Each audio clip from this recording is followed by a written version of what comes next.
बाप रे, ये आज वाला तो बहुत भारी है मूंगा भाई। क्या है इसमें? अरे धीरे बोल बेवकूफ, आगे वाले कमरे में मालिक ध्यान लगा रहे हैं। तो मालिक को नहीं पता क्या? अरे पागल है क्या? हरिहर बाबा को भनक भी लग गई ना तो वो हमें जिंदा गाड़ देंगे। वो संत आदमी है, उन्हें लगता है सब चंगा है। ये पाप सिर्फ मेरा और तेरा है। जल्दी कर और निकल यहाँ से। मध्य प्रदेश की सीमा पर बसे गुलाबपुर गांव में जीवन सरल नहीं था। गांव छोटा था पर तकलीफें बड़ी। बरसों से इस गांव में गरीबों का एक ही सहारा था, हरिहर प्रसाद भोजनालय। हम गरीबों के तो आप भगवान हैं। आहा, हरिहर बाबा क्या स्वाद है। अरे 20 रुपए में तो आजकल क्या ही मिलता है। आप अमृत खिला रहे हैं, अमृत। अरे बस करो, सब कुछ भगवान की इच्छा से हो रहा है। वो ही करता है, वो ही सबका पालनहार है। सही बोले भैया। मैं तो कहता हूँ सरकार को आपको मेडल देना चाहिए। नमस्ते मालिक, आज ही इस गांव में आया हूँ। बड़ा अपनापन सा लगा इस जगह।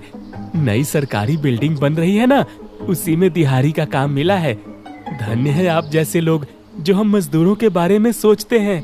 मिठू मिठू, वेलकम वेलकम, थाली खाओ स्वर्ग जाओ। अरे ये सब तो ऊपर वाले की इच्छा से हो रहा है। हम तो बस सेवा कर रहे हैं। मूंगा, सभी लोगों का अच्छी तरह से ध्यान रखना, कोई भी जरूरतमंद भूखा ना जाए। अब मुझे थोड़ा काम है, मैं आता हूँ। हाँ मालिक, मैं अच्छे से ख्याल रखूंगा इन सब का। अरे मूंगा भाई, थोड़ी दाल तो चला दो हर जगह। मूंगा दाल लेके आता है और दीना को देता है। फिर दाल को चम्मच से पीने लगता है। फिर वो दूसरे लोगों को दाल परोसता है। वैसे तुमने अपना नाम नहीं बताया। दीना नाम है मेरा, मनेरपुर गांव से आया हूँ। अरे भैया, अच्छी जगह आए हो। वैसे अपना ठिकाना कहाँ डाला है इस गांव में? अभी तो सड़क ही ठिकाना है, आगे भगवान जाने। अरे हरिहर, मालिक को बताना था ना, हमारे पास भी रहने की जगह नहीं। उन्होंने हमें रहने की जगह भी दिलाई। ऐसा क्या? फिर तो मैं उनसे इस पे जरूर बात करूंगा। भाई मुझे चक्कर क्यों आ रही है? अरे जरा ध्यान से दीना, अब देख कहीं गिर मत जाना। अरे मूंगा भैया, ले जाओ इसे, थोड़ा कमरे में सुला दो। लगता है थकान से इसकी ऐसी हालत हो गई है। दीना, तुम्हें थोड़ा आराम कर लेना चाहिए। मूंगा दीना को सहारा देते हुए कमरे तक ले जाता है। अरे भाई, मेरा सर कुछ साफ नहीं दिख रहा है। अरे चल थोड़ी दूर, सब साफ दिखेगा। नहीं, बचाओ! लगता है स्वर्ग दिख गया दीना को। चलो आज शिकार मूंगा को दिला दी। अब अपने अपने घर निकलते हैं, वो पैसे घर पहुंचा देगा। दो गरीब मजदूर मंगरू और ललन गांव में नए आए थे। पेट में भूख, जेब में बस 50 रुपए लिए। वो दोनों गुलाबपुर गांव में मजदूरी खोजने आए थे। मंगरू और ललन सारा दिन गांव में घूमे। काम मिला भी, लेकिन उन्हें बताया गया कि मजदूरी मिलेगी हफ्ते भर बाद। अब खाने और रहने का जुगाड़ कहाँ से होगा? अरे वही मैं सोच रहा हूँ। यहाँ तो हमें कोई जानता भी नहीं है कि जो उधार दे दे। वो गांव की सड़कों पर चले जा रहे थे, तभी रास्ते से जाते हुए उन्हें एक बोर्ड दिखा, हरिहर प्रसाद भोजनालय 20 रुपए। अरे वो देख, केवल 20 रुपए में खाना। मेरे पास 50 रुपए हैं, हम दोनों का पेट भर जाएगा। अरे ऐसा कैसे हो सकता है रे? 20 रुपए में जंबो थाली? अरे भगवान का घर समझो, हम गरीबन पर दया करता होगा कोई। लेकिन उनके कदम वहीं ढाबे के सामने रुक गए और वो भीतर जाएं या ना जाएं इस बारे में सोच रहे थे। तभी धनिया और टुनटुन वहाँ आए। मंगरू और ललन को देखकर उन लोगों की आंखों में चमक आ गई। अरे भैया, यहाँ ढाबे के बाहर क्यों खड़े हो? ढाबे के भीतर चलो, हमरा तो रोज का भोजन यही होता है। अरे बहुत जोरों की भूख लगी है धनिया, जल्दी चल, कहीं थाली खत्म न हो जाए। वैसे तुम्हें विश्वास नहीं हो रहा ना कि थाली के मात्र 20 रुपए लिए जाते हैं? हाँ, आपने सही समझा। हम लोग यही सोच रहे हैं कि इस महंगाई के जमाने में 20 रुपए में जंबो थाली कैसे कोई दे सकता है। हम भी पहले यही सोचते थे, मगर हरिहर भैया हम गरीब लोगों के लिए भगवान हैं। उन्होंने प्रण लिया है कि उनके होते इस गांव में कोई भूखा नहीं रहेगा। अरे वाह, ये तो गजब हो गया। इस कलयुग में भी अच्छे लोग बचे हैं, मुझे आज मालूम हुआ। अब ज्यादा मत सोचो, एक बार खाओगे तो 2-4 अपने जैसे और को लेके आओगे। अबे मैंने तुझे बताया था इसके बारे में। अच्छा ठीक है भाई, उसके लिए शुक्रिया। ये कहते हुए उन लोगों ने मंगरू और लल्लन के साथ ढाबे में प्रवेश किया।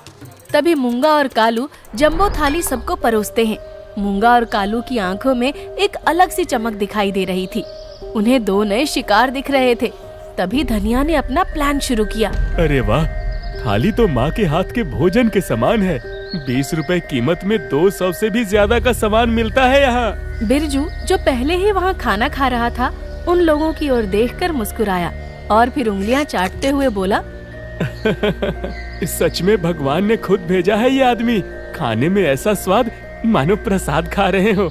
इन लोगों की ये सारी बातें मंगरू और लल्लन को प्रभावित करने के लिए भी थी और बेचारे मंगरू और लल्लन प्रभावित हो भी गए। उन्होंने अपने लिए भी खाना मंगाया।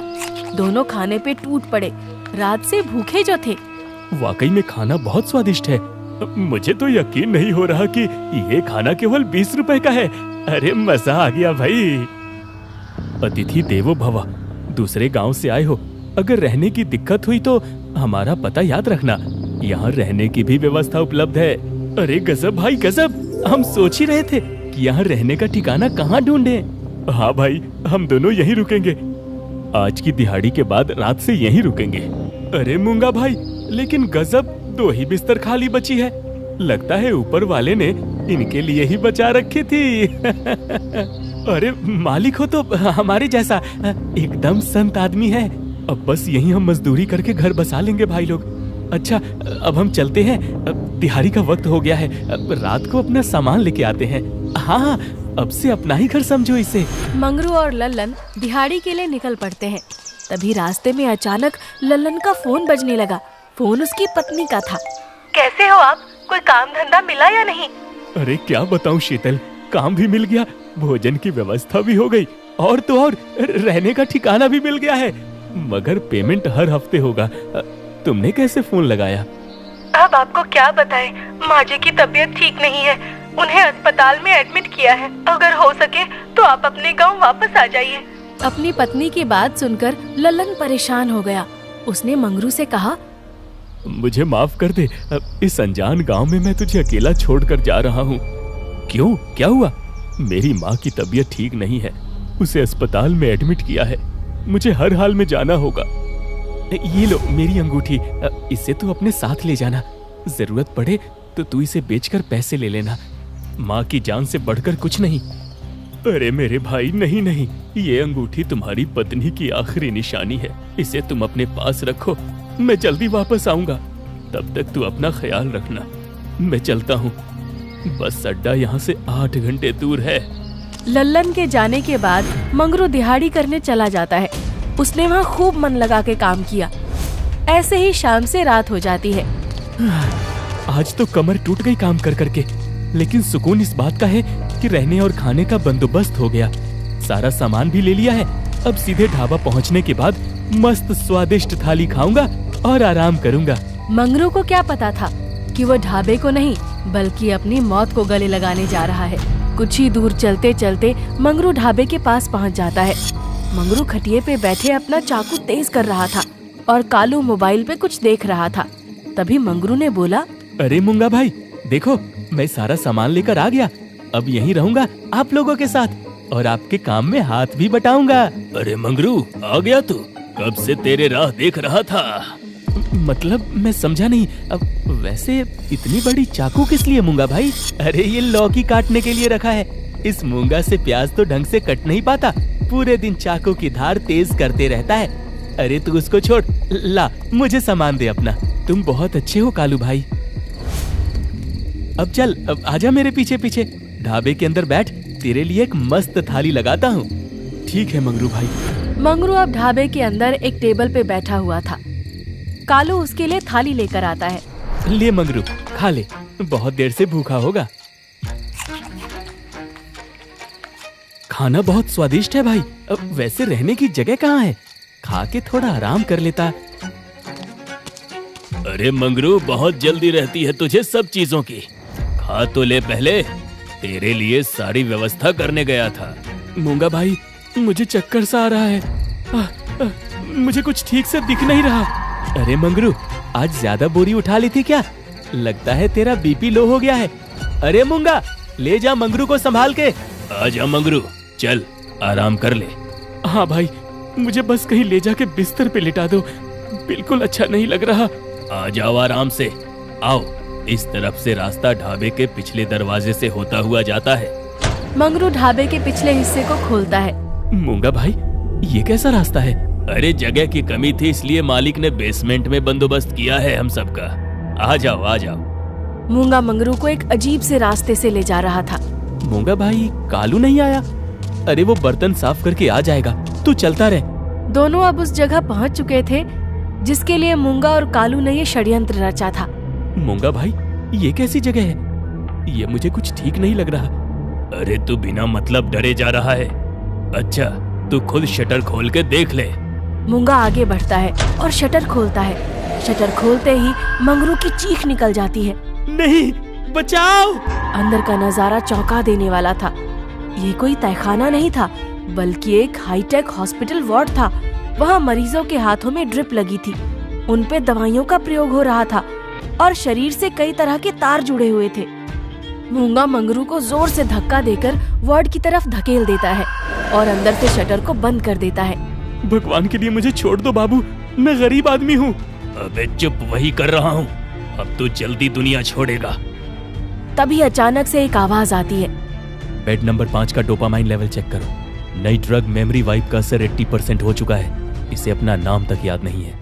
हे भगवान, ये मैं कहाँ फंस गया? मेरे बच्चों का क्या होगा? डॉक्टर सुहास, बेड नंबर 3 पे दवा का प्रयोग फेल हो गया है। उसके ऑर्गन भी खराब हो गए हैं। डॉक्टर सुहास डॉक्टर मदन को एक थप्पड़ मारता है। बेवकूफ इंसान, लाखों का नुकसान कर दिया। तू किसी काम का नहीं है। तुम्हारे सारे ब्रेन सेल मर चुके हैं क्या? सॉरी डॉक्टर, जाओ यहाँ से। नए सब्जेक्ट को एनेस्थेसिया का हैवी डोज दो। मुझे कोई शोर शराबा नहीं चाहिए। हे भगवान, ये तो दवाइयों का ट्रायल चल रहा है, अब ये मुझे जिंदा नहीं छोड़ेंगे। तभी मूंगा और डॉक्टर्स मिलके मंगरू को जबरदस्ती बेड की तरफ ले जाते हैं और एक डॉक्टर पीछे से मंगरू के गले पे बेहोशी का इंजेक्शन लगा देता है, जिससे बेहोशी की हालत में उसे बेड पे सुला दिया जाता है। डॉक्टर साहब, नया सैंपल रेडी है, एकदम फ्रेश है। डॉक्टर मदन, प्रयोग शुरू करो। Yes doctor. किस्मत का खेल देखिए, लल्लन की बस छूट गई थी। अगली बस सुबह थी, इसलिए वो मजबूरन वापस ढाबे की ओर लौट रहा था, ये सोचकर कि रात मंगरू के पास बिता देगा। लल्लन अपना सामान लिए ढाबे के पास पहुंचता है। तभी उसे कालू दिखाई देता है। वो मोबाइल पे किसी से कुछ बात कर रहा था। अचानक से लल्लन की नजर कालू के हाथ पर जाती है, जिसने मंगरू की अंगूठी पहनी हुई थी। वो हड़बड़ाते हुए बोला, अरे कालू भाई, ये अंगूठी तो मंगरू की है, तुम्हारे पास कैसे आई? अरे ललन, तुम यहाँ कैसे? अब तुम तो अपने गांव निकल गए थे ना। कालू भाई, वो सब बाद में, पहले मुझे बताओ ये अंगूठी तुम्हारे पास कैसे आई? मंगरू कहाँ है? मंगरू, मंगरू! अरे मुझे कुछ ठीक नहीं लग रहा। नहीं, कुछ ठीक नहीं है। जरूर मंगरू मुसीबत में है। धोखा, धोखा हुआ है। तभी लल्लन को मंगरू की दबी हुई चीख सुनाई देती है, जो जमीन के नीचे से आ रही थी। तुम लोग साधु नहीं, कसाई हो। मंगरू खतरे में है। मैं अभी पुलिस को सब कुछ जाके बताता हूँ। ललन भाई, आज मैं तुम्हें नहीं रोकूंगा। इन सब से मैं भी थक चुका हूँ और मुझे ये भी पता है जल्द ही मैं भी इनका शिकार बन जाऊंगा। शिकार मतलब? मुझे सब कुछ सच सच बताओ। यहाँ दवाइयों का ट्रायल टेस्टिंग होती है। बड़ी बड़ी दवा कंपनियां गरीबों पर अपनी अवैध दवाइयां टेस्ट करवा रही हैं। हम सिर्फ इसके दलाल हैं। क्या? हाँ, मूंगा के डर से मैंने आज तक हरिहर माली को कुछ नहीं बताया, लेकिन आज मैं भी तुम्हारे साथ हूँ। अब इस पाप का अंत होगा। आज मैं अपना पश्चाताप करूंगा।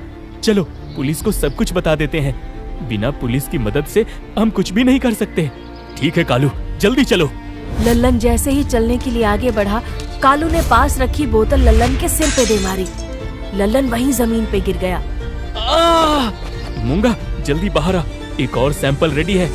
मूंगा और कालू बेहोश लल्लन को स्ट्रेचर पे लिए तहखाने के अंदर ले जाते हैं। दोनों के चेहरे पे एक अलग सी चमक थी। तुम लोग कोई नहीं बचोगे। मेरा दोस्त मंगरू कहाँ है? मैं हरिहर को सब कुछ बता दूंगा। मूंगा, तो बताओ, जल्दी बताओ।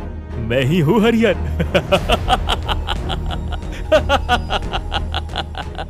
दुनिया मुझे अन्नदाता कहती है और मैं अरे मैं तो एक वैज्ञानिक हूँ। प्रोजेक्ट मुक्ति, गरीब की भूख भी मिटेगी और गरीब भी। मतलब तुम ही ये सब चला रहे हो? हाँ, और नहीं तो क्या। अरे यही तो है डॉक्टर डैंग। देखो ललन, दुनिया में दो तरह के लोग होते हैं, एक वो जो इतिहास बनाते हैं और दूसरे वो जो सिर्फ भीड़ बढ़ाते हैं, भीड़। ये मजदूर, ये गरीब, इनकी जिंदगी का क्या मकसद है? कुछ नहीं, ये पैदा होते हैं, मजदूरी करते हैं और मर जाते हैं। मैंने इनकी जिंदगी को मकसद दिया है। इनके शरीर पर जो दवाइयां टेस्ट हो रही हैं, उनसे कल अमीर लोगों की जान बचेगी, कैंसर का इलाज मिलेगा, बुढ़ापा रोकने की दवा बनेगी। सोचो, ये अनपढ़ गंवार लोग मानवता के कितने काम आ रहे हैं, और बदले में मैं क्या मांगता हूँ? बस इनका शरीर। तुम राक्षस हो, इंसान रूपी राक्षस। अरे इंसान वो है जिसकी जेब में पैसा है, बाकी सब तो सिर्फ बायोलॉजिकल वेस्ट है।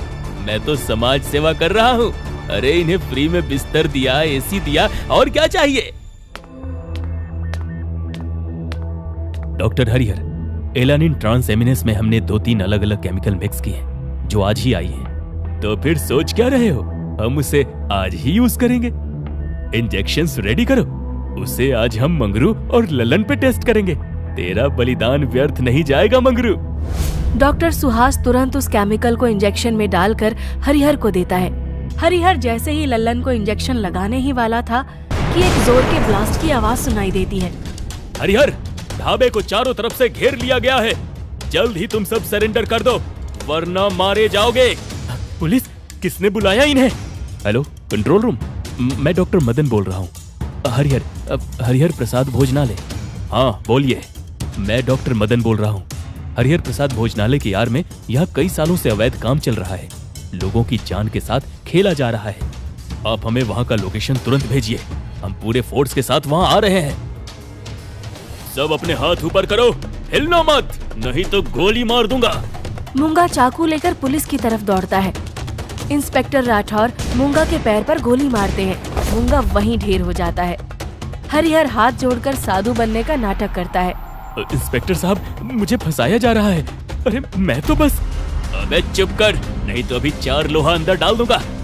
इंसानों को मजाक समझ लिया है क्या रे तू? अब थाने ले जाके तुझ पे हर रोज अलग अलग मार की टेस्टिंग करेंगे।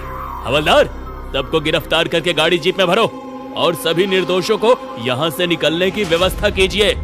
पुलिस हरिहर, डॉक्टर सुहास, कालू, धनिया और टुनटुन को धक्का देते हुए जीप में डालकर वहाँ से ले जाती है।